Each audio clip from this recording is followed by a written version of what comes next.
Vision voice and ऍक्टच्या उत्तमोत्तम कार्यक्रमांचा आनंद घेण्यासाठी आमचं यूट्यूब चॅनल सबस्क्राईब करा, लाईक करा, शेअर करा.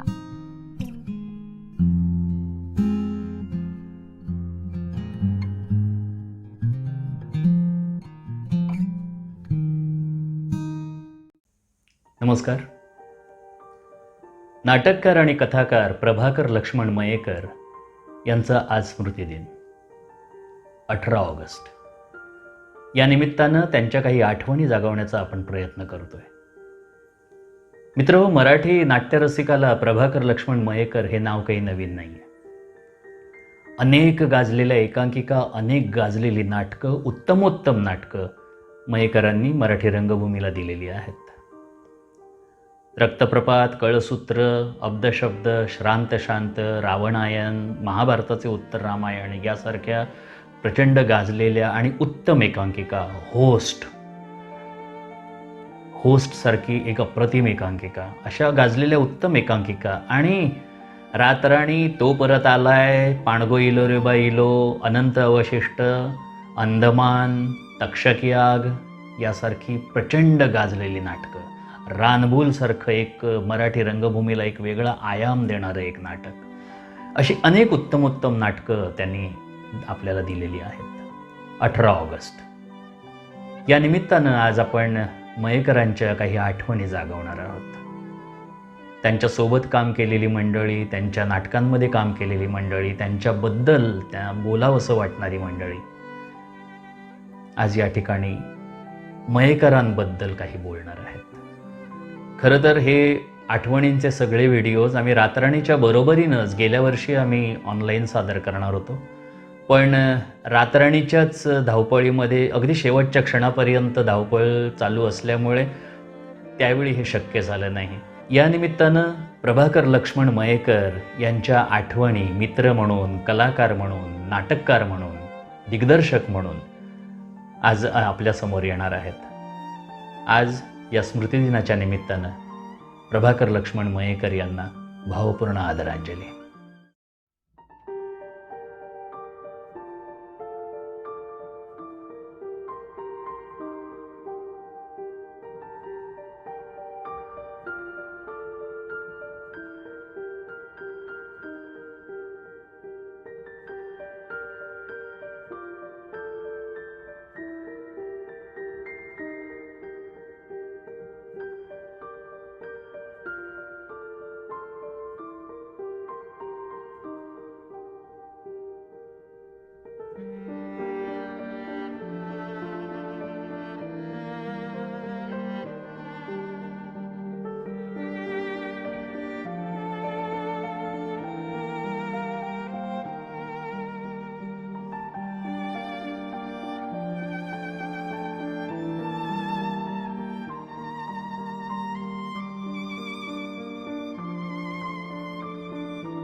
नाटककार आणि कथाकार प्रभाकर लक्ष्मण मयेकर. नाटकवाल्यांसाठी अर्थातच प्रल. मराठी रंगभूमीचा इतिहास ज्या नावाशिवाय पूर्ण होऊ शकणार नाही असं एक ठसठशीत नाव. नाटककार, कथाकार, दिग्दर्शक, पटकथा लेखक ही प्रलंची मुख्य ओळख. सत्यकथेत कथा लिहिणारा कथाकार, किंबहुना सत्यकथेशिवाय आणखी कुठे लिहिणारही नाही असं कधी काळी ठरवलं होतं प्रलंनी, आणि हा दर्जा राखलाही त्यांनी. त्यांच्या मसीहा आणि काजघर या दोन्ही कथासंग्रहांना महाराष्ट्र शासन आणि महाराष्ट्र साहित्य परिषदेचे त्या वर्षीचे पुरस्कार मिळाले. 1980 आणि 90 ही 2 दशकं मराठी रंगभूमीवरती प्र. मयेकरांच्या झंझावती नाटकांनी धुमाकूळ घातलेली वर्ष होती असं म्हणता येईल. त्यांचे संवाद हे त्यांचं बलस्थान होतं. आपल्याला जसं हवं आहे आणि जे हवं आहे ते त्यांनी अत्यंत मोकळेपणानं लिहिलं. हा त्यांचा स्वभावच होता, कारण त्यांची वैचारिक बैठक अत्यंत पक्की होती आणि रंगभूमीविषयीच्या धारणा या सुद्धा तितक्याच पक्क्या होत्या. त्यांच्या आजारपणाच्या अगदी अंतिम टप्प्यामध्ये सुद्धा जेवढं शक्य होईल तेवढं ते नवीन आणि धडपडणाऱ्या लोकांची नाटकं पाहत होते. नव्या लोकांशी त्यांचा कनेक्ट होता आणि त्यांच्याबरोबर त्यांचा एक संवाद होता. मा साबरीन असेल, अथमानुष जगन्ह असेल, रातराणी असेल किंवा अग्निपंख असेल. तेंडुलकर, कानेटकर आणि दळवी यांच्या अनुपस्थितीत किंवा त्यांच्यानंतर मयेकरांच्या या नाटकांनी मराठी रंगभूमीतल्या प्रेक्षकाला अत्यंत पकडून ठेवलं. हे त्यांचं मोलाचं काम आहे असं मला नेहमीच वाटतं. म्हणूनच मराठी रंगभूमीच्या इतिहासात प्र.ल. मयेकरांच्या नावाचं एक दालन कायमच दिमाखात उभं राहील. आणि मी असं म्हणेन की मनस्वीपणाला मराठी भाषेत जर प्रतिशब्द कुठला असेल तर तो असेल प्र.ल. मयेकर. जवळपास 50 नाटकं, सुमारे 13 एकांकिका, 6 चित्रपट, दूरदर्शन मालिका, लघुपट, अनेक मराठी नाटकांचं गुजराती आणि हिंदीमध्ये रूपांतर, त्यांचे प्रयोग आणि या सगळ्या लेखनाचा यशाचा गौरव म्हणून अनेक पुरस्कारही. नाटक, कथा, चित्रपट सर्वत्र त्यांच्या लेखनाला पुरस्कार मिळाले. प्रलंच्या नाटकांनी राज्यनाट्य स्पर्धा गाजवल्या, एकांकिकांनी राज्यभरातल्या स्पर्धांमध्ये यश मिळवलं, चित्रपटांनी स्क्रीन आणि फिल्मफेअर मिळवलं. टोकदार लेखणीचा तडफदार लेखक ही प्रलंच्या लेखनाची ओळख. कापत जाणारे धारदार संवाद आणि कथानकांची नि व्यक्तिरेखांची घट्ट वीण ही प्रलंच्या लेखनाची खासियत. रातराणी नाटकातला पियानो आणि व्हायोलिन मधला तरलपणाही त्यांच्या लेखन नि व्यक्तिरेखांमध्ये तितक्याच ताकदीने येतो. मास साबरीन, अथमनुष जगन्ह, काळोखाच्या सावल्या या नाटकांनी राज्यनाट्य स्पर्धांमध्ये इतिहास घडवला. अविनाश नारकर, अरुण नलावडे, बाजीराव पोफळकर, माधुरी शेट्टी ही या इतिहासाच्या पानांमधली काही नावं. अविनाश नारकर आणि अरुण नलावडे आजही नाटक आणि मालिका गाजवत आहेत. प्र.ल. मयेकर हे BST मध्ये सर्व्हिसला होते. मीही तिथेच काम करायचे. आमच्या बेस्ट कला व क्रीडा मंडळाने 1983 मध्ये राज्यनाट्य स्पर्धेमध्ये मा साबरीन हे मयेकरांनी लिहिलेलं नाटक करायचं ठरवलं होतं. मयेकरांचं हे नाटक म्हणजे त्यांच्या सिद्धहस्त लेखणीतून उतरलेलं एक जोशपूर्ण असं नाटक आहे. या नाटकातली भाषा मुक्तछंदातली आहे. या नाटकामध्ये शांकलीची मध्यवर्ती भूमिका मला मिळाली हे मी माझं खरोखरच मोठं भाग्य समजते. कारण मयेकरांची शांकली म्हणजे इतक्या वेगवेगळ्या भावभावनांचं एक वेगळंच रसायन आहे. त्याच्यामध्ये प्रेम आहे, असूया आहे, माया आहे, महत्वाकांक्षा आहे, मादकता आहे, मधाळता आहे, नागिणीचा त्वेष आहे. म्हणजे शांकलीचे किती कंगोरे मी सांगू तुम्हाला. खूप मजा यायची शांकलीचा रोल करताना. आणि फक्त शांकलीच असं नव्हे तर त्यांनी रंगवलेली इतर पात्र सुद्धा, म्हणजे अमान असेल, शाबल असेल, मसायदा असेल, झुनकी असेल, भानुषा असेल, सगळ्यांची स्वभाव वैशिष्ट्य इतकी वैशिष्ट्यपूर्ण झालेली आहेत आणि म्हणूनच ते नाटक खूप छान वाटतं. ते नाटक कालातीत आहे. कोणत्याही काळाशी आपण ते सहजपणे रिलेटही करू शकतो. आणि या नाटकामध्ये जवळजवळ 40 पात्र होती. आता तुमच्या लक्षात येईल 40 म्हणजे ह्याच्यामध्ये हौशी कलाकार जास्त होते.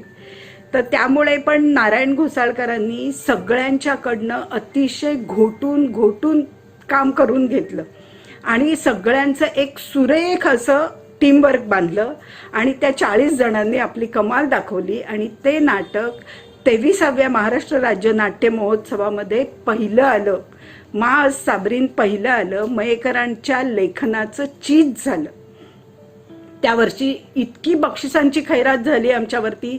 घोसाळकरांना दिग्दर्शनाचं पहिलं बक्षीस मिळालं, प्र.ल. मयेकरांना लेखनाचं पहिलं बक्षीस मिळालं, अभिनयाची बक्षिसं मिळाली, नेपथ्याची मिळाली, प्रकाश योजनेची मिळाली. आळतेकर नाट्य स्पर्धेमध्ये सुद्धा आम्ही बाजी मारली. अखिल भारतीय मराठी नाट्य परिषदेची 2 बक्षिसं आम्हाला मिळाली. त्याच्यामध्ये एक उत्कृष्ट प्रयोग निर्मितीचा रौप्य Nataraj best art and sports क्लबला मिळाला आणि दुसरं नाट्य परिषदेचं गणपतराव भागवत सुवर्ण पदक मला शांकलीच्या भूमिकेसाठी मिळालं.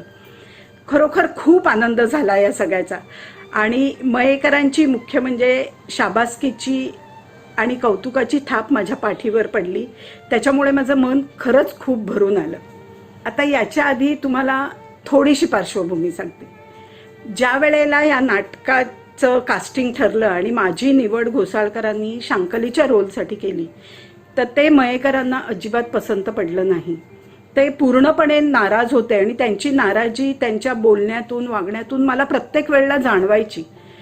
त्यांचं म्हणणं काय होतं की माझी शांकली कशी आहे, तर ती मादक आहे, मधाळ आहे, कपटी आहे, खुंशी आहे.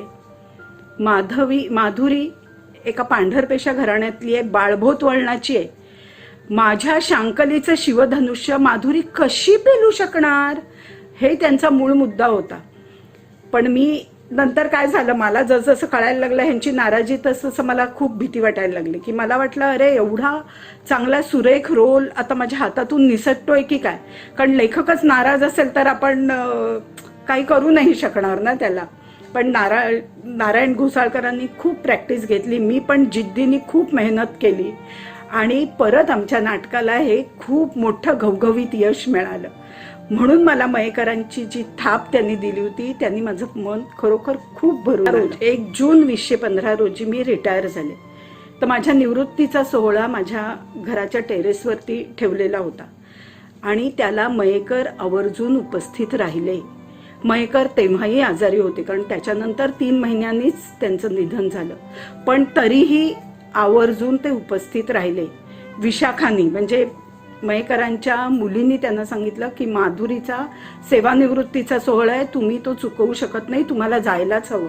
आणि अवी बोरकर त्यांना घेऊन आमच्याकडे आला होता आणि मयेकर आले आणि खरोखर असं वाटलं की अरे 4 चांद लागले आपल्या या सोहळ्याला. मयेकर आले, सगळ्यांची भरभरून गप्पा मारल्या, कारण नवीन जुने सगळे कलाकार तिथे होते. म्हणजे गप्पा पण रंगत होत्या आणि प्रत्येकाशी इतकं बोलत होते ना ते, की त्यांनाही खूप आनंद झाला होता ते आले त्याच्या ह्याच्यामध्ये.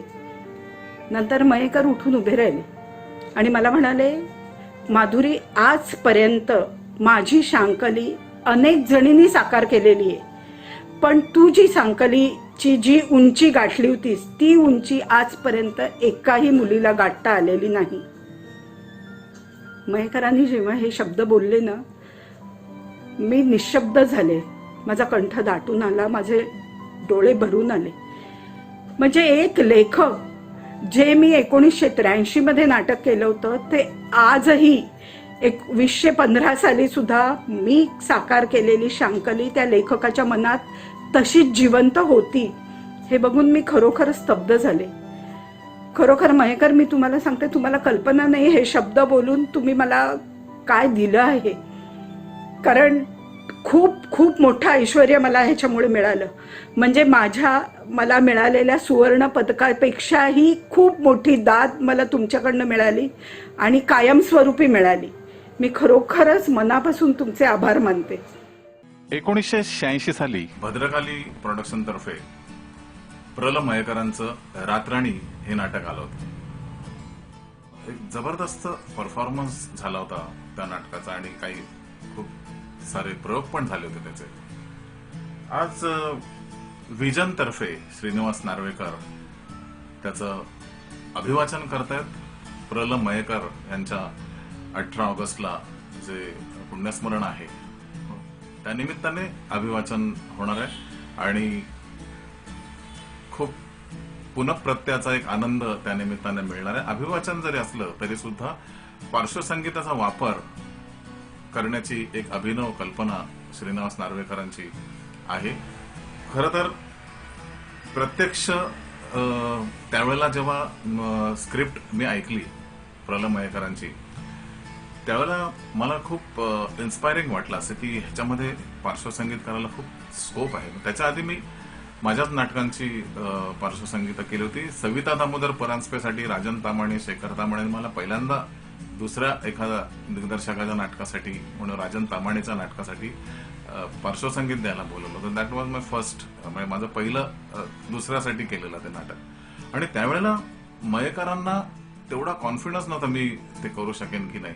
पण जेव्हा त्यांनी प्रत्यक्ष ऐकलं आणि माझी कन्सेप्ट ऐकला ना, तर अक्षरशः त्यांनी मिठीच मारली. का वा गुरु, क्या बात आहे, फार सुंदर. एक अतिशय निष्णात असा लेखक, ज्याच्या लेखनामध्ये कल्पनांचा, सुभाषितांचा किंवा प्रतीकांचा खूप मोठ्या प्रमाणात वापर असायचा आणि डायलॉग्स म्हणजे संवादवर पकड त्यांची जबरदस्त होती आणि नटांना अभिनेत्यांना सुद्धा खूप मजा यायची ते सगळं करायला. तर अशा प्रल्हाद मयेकरांचा एक स्मृतिदिन साजरा होतो आणि त्यात रातराणीसारखं नाटक परत केलं जातं आणि माझा त्याचा परत सहभाग आहे याचा मला खूप आनंद होतोय. विनय आपटे आणि प्रभाकर लक्ष्मण मयेकर आणि चंद्रलेखा म्हणजे अर्थातच मोहन वाघ आणि प्रभाकर लक्ष्मण मयेकर या सूत्रांमधल्या व्यावसायिक रंगभूमीवर आलेल्या नाटकांनी मराठी नाट्यरसिकांना खूप काही दिलं. 80 आणि 90चं दशक हा प्रलंच्या नाटकाच्या लेखणीचा तळपता काळ होता. डॉक्टर श्रीराम लागू आणि सुहास जोशी यांनी केलेलं प्रलंचं अग्निपंख ही प्रचंड गाजलं. प्रल आणि कुमार सोहनी ही लेखक दिग्दर्शकाची जोडी छान जमून गेली. तशीच विनय आपटे आणि प्रल ही जोडीही जमून गेली. अथमनुष जगनह, अग्निपंख, रातराणी, तो परत आलाय, डॅडी आय लव्ह यू, सवाल अंधाराचा, शुभ बोले तो नारायण, मिस्टर नामदेव म्हणे, कमलीचं काय झालं, ही या 2 जोड्यांनी दिलेली काही महत्त्वाची नाटकं. 8 मार्च 1986 रोजी अग्निपंख व्यावसायिक रंगमंचावरती आलं. ते अतिशय गाजलं आणि नंतर अनेक निर्माते मयेकरांच्या मागे लागले नवीन नाटकासाठी. मयेकरांकडे आणखी एक नवीन नाटक लिहून होतं, ते म्हणजे रातराणी. पियानो आणि व्हायोलिनद्वारा स्त्री पुरुष संबंधावरती भाष्य करणारं नाटक म्हणजे रातराणी. पण हे नाटक एखाद्या परकीय कथेवर किंवा परकीय चित्रपटावर आधारित असावं असं अनेकांना वाटत होतं. याचं कारण त्या नाटकातली पात्र. त्या नाटकातलं प्रमुख पात्र ॲना स्मिथ ही स्त्री अँग्लो इंडियन आहे जी पियानो वाजवते. नंतर सॅली स्मिथ आणि जिमी क्रॉफर्ड अशी 2 ख्रिश्चन पात्र आहेत आणि देवेन माहीमकर हे 4थं पात्र.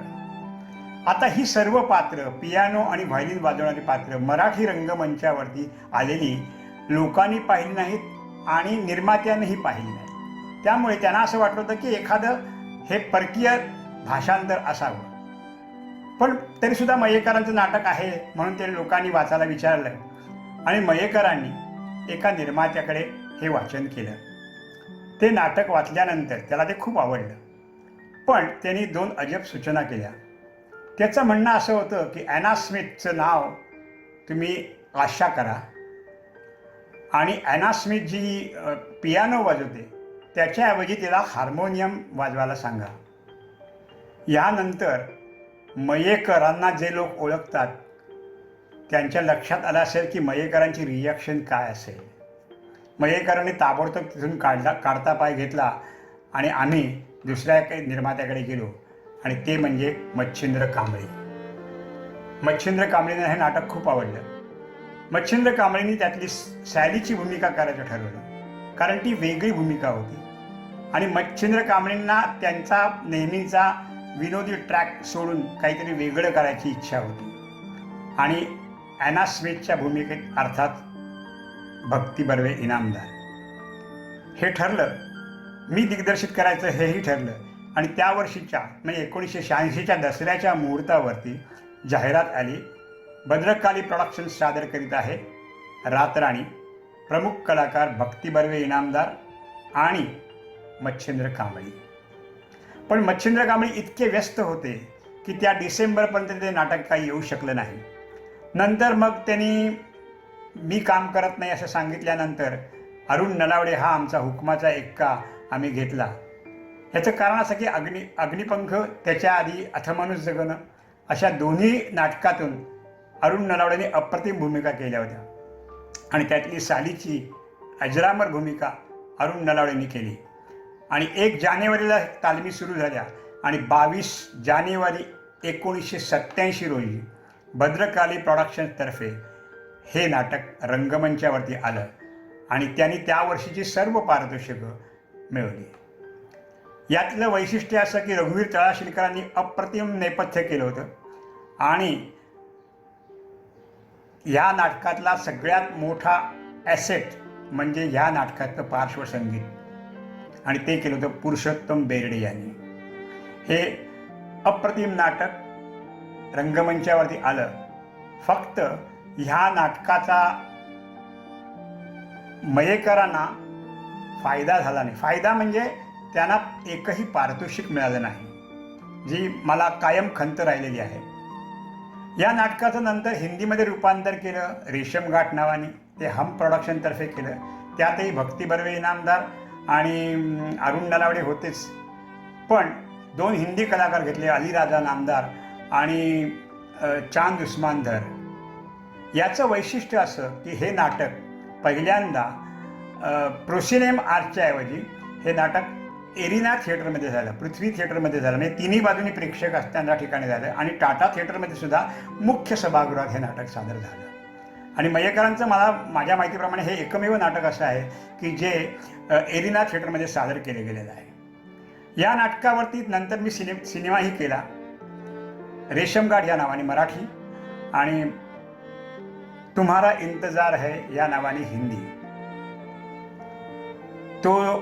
त्या सिनेमात खरं सांगायचं तर भक्ती बर्वे इनामदारांनी काम करावं असं आमचं ठरलं होतं. पण भक्ती बर्वे इनामदारांचं निधन झाल्यानंतर 2002 साली हा चित्रपट निर्माण झाला आणि या चित्रपटाला महाराष्ट्र राज्य स्पर्धेमध्ये सर्वोत्कृष्ट अभिनेत्री, सर्वोत्कृष्ट अभिनेता आणि सर्वोत्कृष्ट सहाय्यक अभिनेता अशी 3 पारितोषिकं मिळाली. त्यावर्षी चित्रपटासाठी मयेकरांना पटकथा लेखनाचंही पारितोषिक मिळालं. प्रभाकर लक्ष्मण मयेकर लिखित रातराणी याचं जेव्हा अभिवाचन करण्याचं श्रीनिवासने ठरवलं तेव्हा साहजिकच आहे की रातराणी बद्दलच्या सगळ्या आठवणी जाग्या होणं. खरं तर खूप वर्ष मागे जावं लागेल मला. माझ्या रंगभूमीय कारकिर्दीमधलं सगळ्यात महत्वाचं नाटक, महत्वाचं अशा दृष्टीने की ते करायला अवघड होतं, परफॉर्म करायला अवघड. दुसरी गोष्ट अशी की भक्तीताईंबरोबर काम करण्याची संधी मिळाली आणि त्याच्याबरोबर 2 मोठे अभिनेते सतीश पुळेकर आणि उदय म्हैसकर. मी फारच नवीन होतो खरं तर. दिलीप जाधवानी आणि प्रल्हाद मयेकरांनी खरं तर माझ्या नावाचा आग्रह रातराणीतल्या सॅलीसाठी धरला होता. चंद्र कांबळे निर्माता होते आणि कुमार सोनी दिग्दर्शक. त्यामुळे ही दोन्ही माणसं ओळखणारी होती. त्यामुळे शिरकाव होणं सोपं. रोल वाचला होता, वाचल्याबरोबर आवडला होता कारण तो करायला अवघड होता. भक्तीताईंबरोबर काम करण्याचा योग पहिल्यांदा होता. म्हणजे तसा परिचय फार नव्हता आमचा. मी अगदीच हौशी असल्यामुळे थोडस तालमीमध्ये अधिक पुढे असं झालं होतं. मला असं वाटलं होतं की आपल्याला काही इथे जमणार नाही काम करणं, कदाचित त्रास होईल. पण या सगळ्या लोकांनी एक प्रोत्साहन दिलं, खरं तर आधाराचा हात ठेवला पाठीवर. म्हणून मी तिथे खरं तटून राहिलो आणि पुढे पुढे तर खूप सगळं चांगलं होत गेलं. त्यांच्याबरोबर तर खूपच मैत्री झाली आणि त्यांच्याबरोबर बरंच काम केलं गेलं पुढे. त्यातला सॅली करणं हा आनंददायी भाग होता अर्थातच.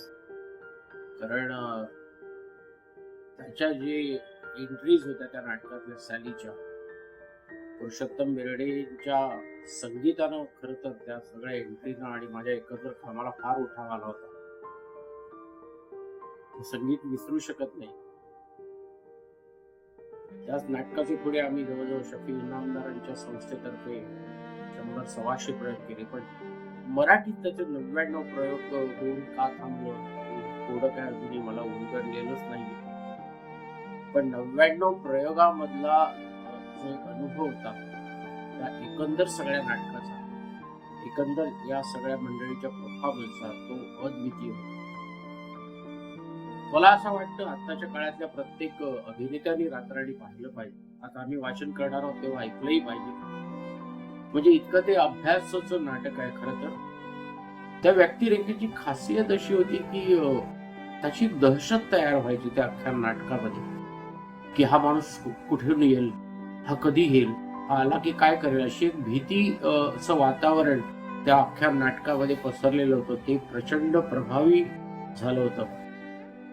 म्हणजे आमच्या सौनी सुद्धा मला असं सांगितलं होतं की भक्तीताईंच्या जवळ तू जेव्हा जातोस तिचा नवरा म्हणून, म्हणजे सॅली म्हणून, तेव्हा कसं वाटायचं की हा केळसवाणा माणूस तिच्या जवळ जाऊ नये, म्हणजे इतकी ती प्रभावी भूमिका झाली होती. आणि ही खरी पावती आहे की आपण आपल्यातला आपण विसरायला लावणं लोकांना, आणि एक तीच माणसं किंवा तीच व्यक्तिरेखा लोकांसमोर येऊन उभी राहणं, हे खरं त्या भूमिकेचं यश आहे.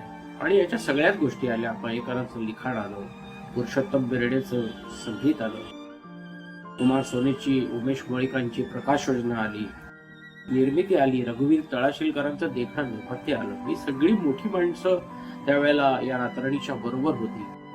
म्हणजे काही गोष्टी दीर्घकाळ स्मरणात राहतात. त्याच्यामध्ये हे बसलेलं रातराणी आहे.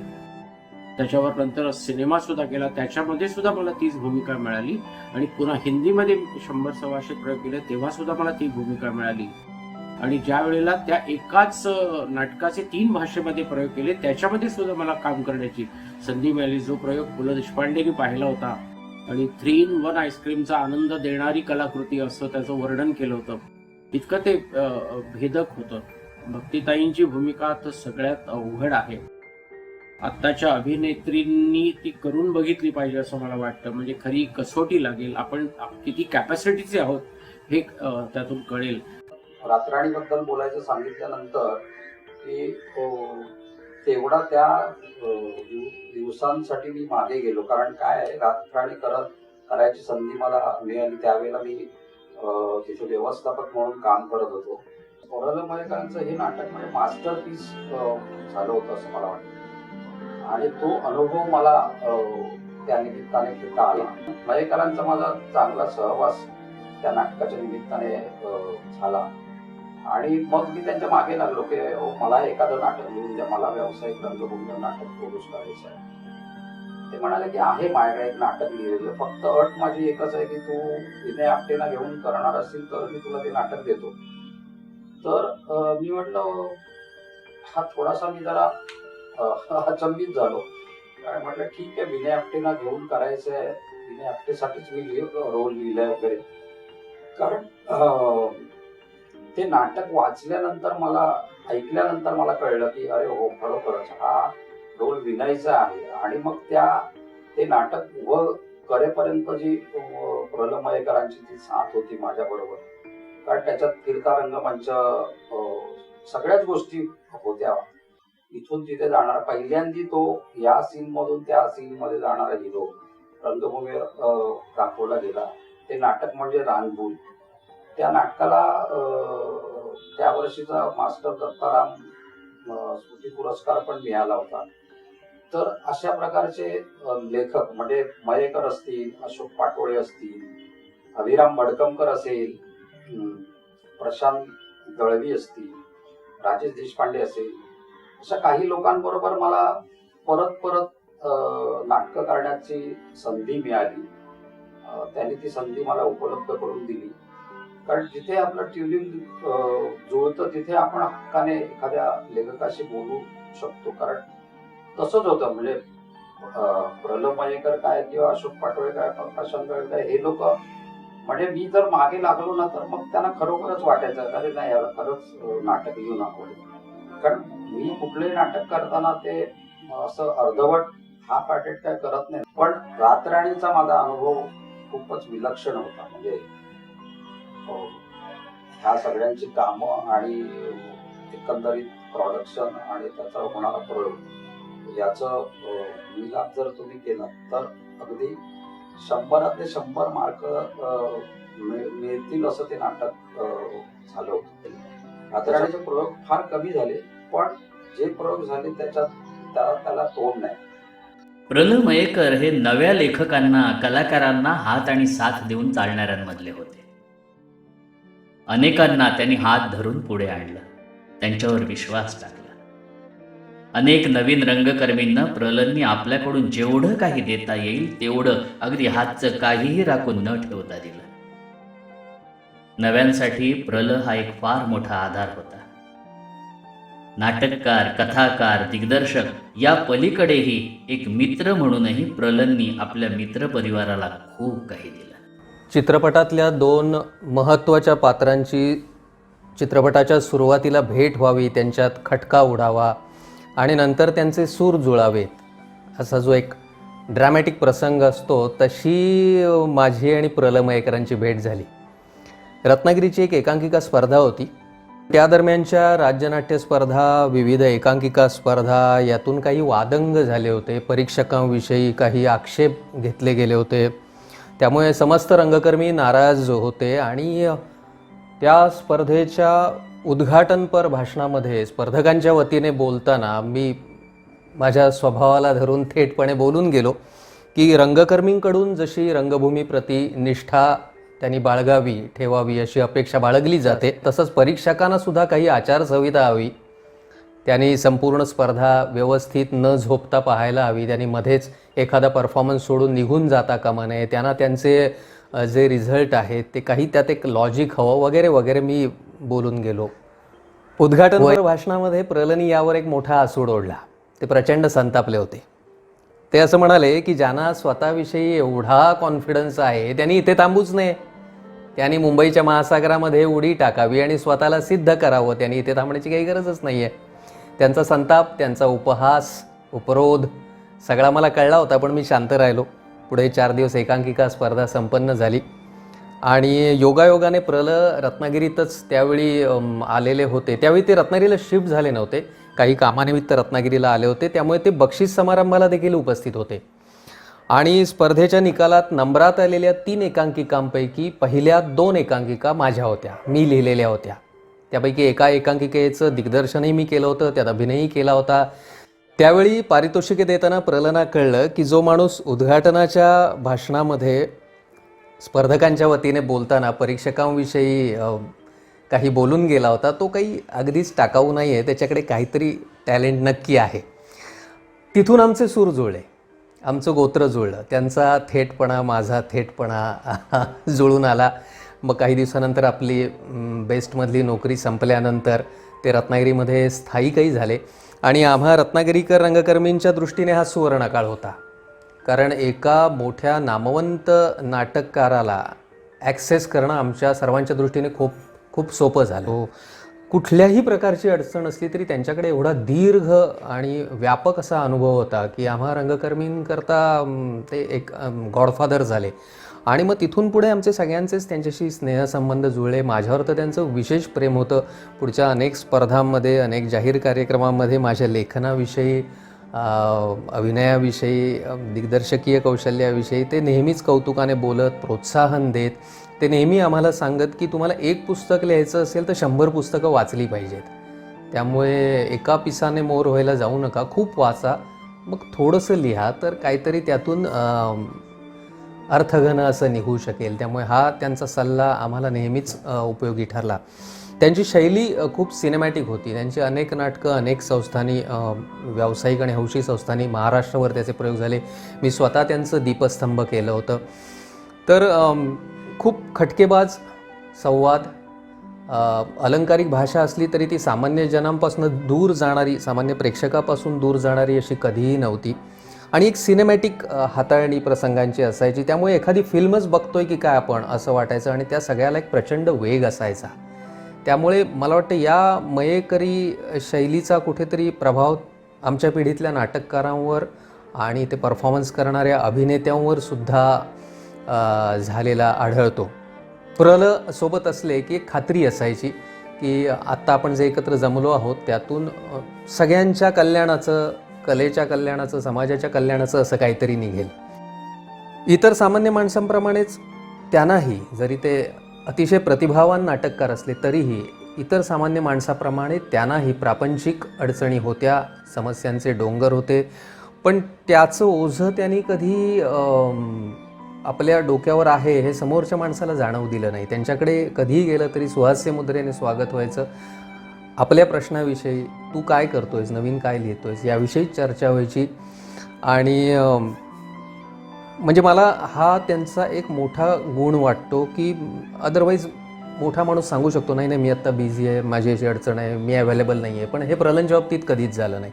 त्यांनी आपलं काय असेल ते सगळं बाजूला ठेवून आलेल्या माणसाला मदत केली आणि त्यामुळे आम्हा रत्नागिरीकरांसाठी तो एक कल्पवृक्ष बनून राहिला होता. असा खऱ्या अर्थाने म्हणजे कोकणचं वैभव तर ते होतेच, पण मराठी रंगभूमीसाठी एक मोठं वरदान लाभलेला नाटककार आणि खरा नाटकवाला रंगकर्मी हा आपल्याला सोडून गेला. प्रभाकर लक्ष्मण मयेकर, प्रल मयेकर ह्यांच्याबद्दल बोलणं म्हणजे एखाद्या सूर्यासमोर एखाद्या काजव्याने बोलण्यासारखंच आहे आणि खरोखरच आहे. जसं प्रत्येक प्राणीमात्रामध्ये सूर्याचं स्थान असतं तसंच माझ्या आयुष्यात मयेकरांचं स्थान आहे. ह्याला कारण खरोखरच सांगण्यासारखं आहे ते म्हणजे मी आता BST मध्ये काम करते आहे. ह्याच्यासाठी जो खटाटोप केला गेला त्याच्यात अत्यंत महत्वाचं स्थान हे मयेकरांचं होतं. म्हणजे मयेकरांनी हा आर्टिस्ट कोटा काढण्यासाठी BSTने खूप प्रयत्न केले आणि त्याचं फलित म्हणजे मी आता BST मध्ये नोकरी करते. अनंत अवशिष्ट हे मी मयेकरांचं केलेलं पहिलं नाटक. अर्थात ते नाटक लेखक प्रल मयेकर आणि दिग्दर्शक होते कोरगावकर, रमेश कोरगावकर. आणि असं माझं मयेकरांबद्दलचं एक ते नातं जे होतं एक शिष्य गुरुचं, तर ते तिथे आमचं सुरू झालं.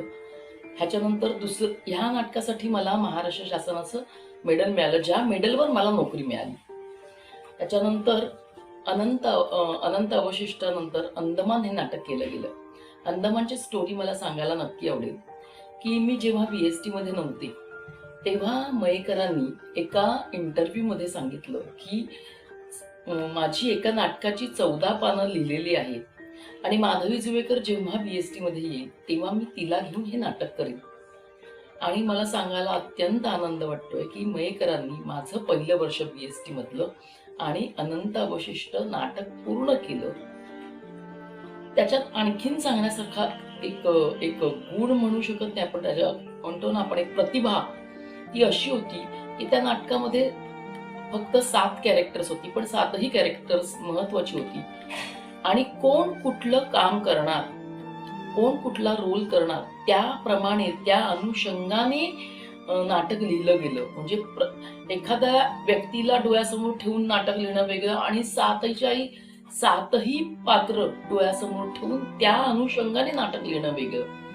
आणि त्यातली ती प्रतिभा प्रत्येक वाक्यात प्रत्येक माणसाचं स्वभाव दर्शन करत किंवा प्रत्येक माणसाच्या व्यक्तिमत्वाबद्दल पुरेपूर त्या प्रत्येक पात्रात उतरलेलं होतं. तर त्याच्यात ह्या नाटकाला अंदमान या नाटकाला त्या वर्षीचं महाराष्ट्र राज्य शासनाची सगळी पारितोषिकं मिळाली. आणि त्याच्यामुळे माझं BST मधलं काम आपण म्हणतो तसं सुकर झालं. आणि मयेकरांबद्दल ह्या नाटकाबद्दल मला नक्की सांगायला आवडेल की अनंत अवशिष्टाचं जसं मी मागेही सांगितलं तसं अंदमान या नाटकामध्ये प्रल मयेकर लेखक आणि नंतर मी डिरेक्टर म्हणून डिरेक्शनचं नाव बघितलं सुरुवातीला, तर तेही प्रल मयेकर. आणि मी खरं सांगते, मनापासून सांगते, माझ्या पोटातनं जरा गोळा आला की लेखक एवढा प्रतिभा संपन्न लेखक हा तेवढाच चांगला दिग्दर्शक होऊ शकतो का. तर मला ना जरा अशी खरं सांगते की एक आपण म्हणतो ना एक मनात पाल चुकचुकली, अरे डिरेक्टरचा दुसरा असता तर आणखीन छान झालं असतं. हे जेवढं मी मनापासून आणि खरं सांगते ना तेवढंच मी मनापासून सांगते की माझं हे भाग्य आहे की मी प्रल मयेकरांचं नुसतं नाटक नाही केलं तर त्यांच्या डिरेक्टरशिपमध्ये मी काम केलं. आणि हेच नाटक होतं अंदमान, जिथे मध्ये ते दिग्दर्शक होते. अत्यंत चोख डिरेक्शन, कंसात जसं मी व्यक्तिमत्वाबद्दल म्हणाले पात्रांच्या, तसं त्यांचं अखंडच्या अखंड नाटक पहिल्या पानापासून शेवटच्या पानापर्यंत तयार होतं. कंसातली वाक्य तयार होती, कोण कुठे किती पावलं चालणार इथपासून. म्हणजे नुसतंच सांगायचं नाही आता तू 3 पावलं चालते असं नाही, माधवी तू इथून इथे ये. खुर्चीत बसून त्या माणसानं डिरेक्शन केलंय आणि अत्यंत सुंदर.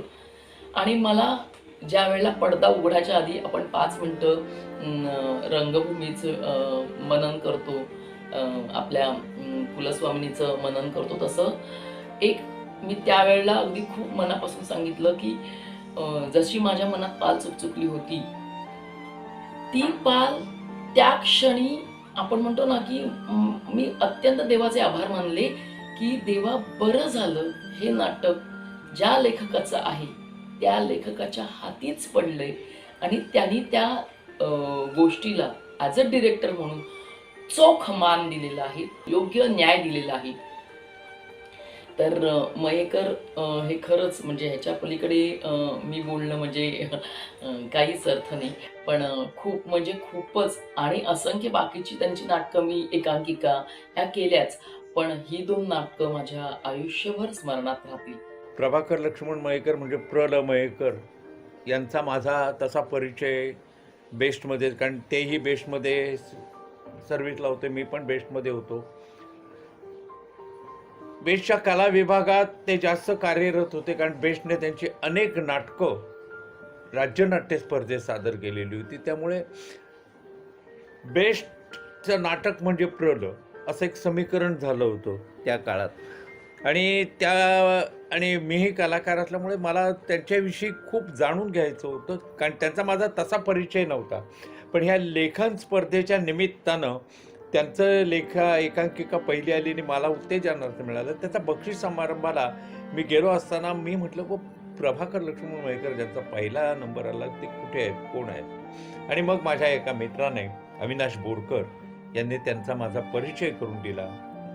आणि त्यावेळेला त्यांनी माझ्या बंधूंचे शाहीर खामकर, राजाभाऊ खामकर यांचे कार्यक्रम त्यांच्या त्या बेलासिस रोडच्या BIT चाळीत अनेक वेळा पाहिलेले होते. त्यामुळे त्यांनी म्हणजे तू राजाभाऊंचा भाऊ का? तर हो म्हटलं. आणि मग त्यांनी ते कार्यक्रम पाहिलेले असल्यामुळे त्यांना त्याची ओढ होती, पारंपरिक लोककलेची जाण होती चांगली. आणि ते मग माझ्याविषयी त्यांच्या मनात आदर झाला किंवा प्रेम निर्माण झालं. आमची मैत्री झाली, इतकी घट्ट मैत्री झाली की शेवटपर्यंत त्यांनी ती मैत्री टिकवून ठेवलेली, आम्ही टिकवून धरली होती. अगदी बंधुत्वाचं नातं, घरोब्याचे संबंध आमचे एकमेकांशी आले. प्रल आम्हाला दरवर्षी कुठे ना कुठे आम्ही सगळे मित्र, मग त्याच्यात उमेश मुळीक असेल, बाबूराव लोखंडे असतील, ते नारायण आंगणे, मोहन भोगले, सुरेश राऊत म्हणजे बाळा राऊत, अविनाश बोरकर, ही सगळी मंडळी आम्ही दरवर्षी कुठे ना कुठे फिरायला जात असो. एक 5-6 दिवसाचा दौरा, मग कधी कोकणात जा, कधी पश्चिम महाराष्ट्रात जा. एवढंच नव्हे तर महाराष्ट्राबाहेर अगदी बेंगलोर, उटी, अरुणाचल प्रदेश, हिमाचल प्रदेश या ठिकाणी देखील आम्ही जाऊन आलो. ते आणि त्यावेळेला सतत 7-8 दिवस संबंधित सहवास असल्यामुळे त्यांच्याविषयीची सगळी माहिती आम्हाला मिळाली. त्यांची नाटकं कशी निर्माण झाली, त्यांना काय काय अडचणी आल्या आणि काय काय कुठे कुठे त्यांना काय चांगले अनुभव आले ते देखील आम्हाला ते सांगत असत. अनेक चर्चा त्यांच्या नाटकाविषयी आमच्याशी होत असत. मला नाटकाविषयी म्हणजे त्यांच्या नाटकाविषयी असं बोलत नाही, त्यांनी आमची मैत्री कशी टिकवली. आणि मग प्रत्येक वेळेला काही असेल, नाटकाचं वाचन असेल तर ते आमच्या सगळ्या मित्रमंडळींना सांगत, अमुक दिवशी माझं अमुक नाटकाचं वाचन आहे, तर आपण तिथे सगळे या. मग आम्ही 4-5 लोक जात होतो आणि त्या नाटकाच्या वाचनात मग ते नाटक असं काही वाचत असत की आम्हाला ते नाटक तिथल्या तिथेच कळत होतं की यात पुढे काय घडणार आहे. हे जर प्रत्यक्ष स्टेजवर आलं, रंगमंचावर आलं, ते हे नाटक कसं दिसेल हे चित्रच ते उभं करत. इतके सुंदर नाट्य वाचन ते करत असत. मयेकर नाटककार जेवढे होते, लेखक म्हणून सिद्धहस्त लेखक म्हणून ते तितके ते चांगले दिग्दर्शक होते. कारण BSTच्या राज्य नाट्य स्पर्धेच्या नाटकांच्या तालमीत, कारण आयोजनात आम्ही असल्यामुळे त्या नाटकाच्या तालमीनं आम्ही रोज हजर असायचे. त्या नाटकाच्या तालमीत दिग्दर्शक कोणी असो, मयेकर त्याला जे मार्गदर्शन करतील त्याप्रमाणे तो दिग्दर्शक ते नाटक यशस्वी करत होता. अनेक नाटकांना राज्य नाट्य स्पर्धेत 1, 2, 3 अशी भरघोस बक्षिसं मिळत. अंदमान हे नाटक त्यांनी केलं होतं. त्या अंदमान नाटकाला पण खूप खूप बक्षिसं मिळाली. अगदी इतकी बक्षीस की पहिल्या नंबरात येऊन ते नाटक दिल्ली येथे सादर करण्याची संधी BSCच्या कलाकारांना मिळाली. हा खरं म्हणजे प्रलंचा बहुमान होता आणि आम्हाला अभिमान वाटायचा की इतके मोठे नाटककार हे आज आमचे मित्र आहेत, आम्ही त्यांच्यासोबत आहोत. आणि म्हणून जेवढे नाटककार म्हणून श्रेष्ठ होते, जेवढे लेखक म्हणून श्रेष्ठ होते, दिग्दर्शक म्हणून श्रेष्ठ होते, तेवढेच मित्र म्हणून सर्वश्रेष्ठ होते. मयेकर हे त्या काळात BSCच्या कलाकारांचा आधारस्तंभ होते, तर नाट्यसृष्टीचा एक दीपस्तंभ होते असं म्हटलं तर वावगं होणार नाही.